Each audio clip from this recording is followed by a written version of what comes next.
Misoli 343 از تریگونومتری یک ifade داشته است، ifade مرکب و این رو از ما ساده کردن رو میخواد و ساده کنش جوابی بینه عدد هستن.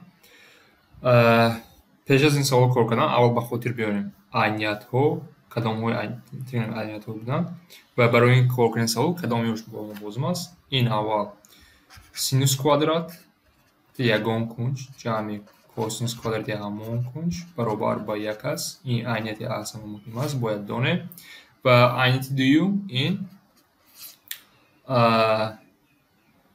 تانگنس که کوتانگنس ضربشان همه وقت با یک برابر است.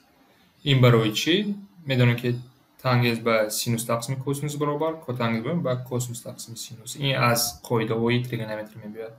یعنی دو این عینیت ها رو باید دانیم برای این سوال کار کردن. بیاین اکنون به سوال رویم. سوال چی میکند؟ قوس داریم در کوادرات.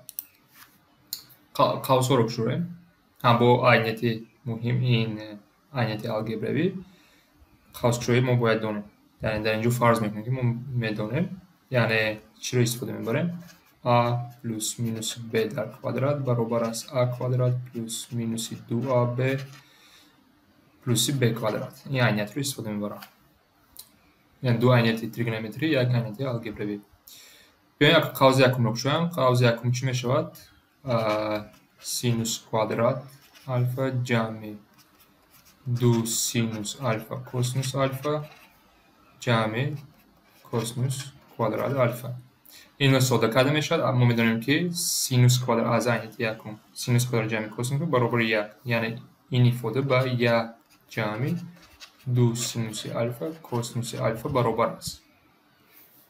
قوس دوم هم همه خیلی است.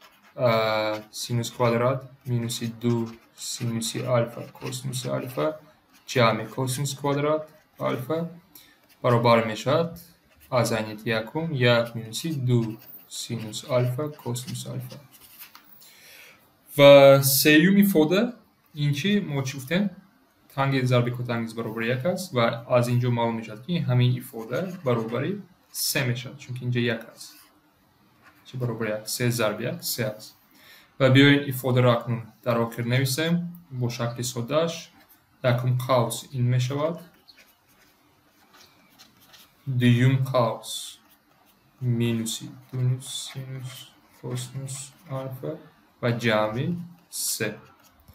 و این رو اگر بینین این دو ifade تریگونومتری یکدیگر را اختصار میکنند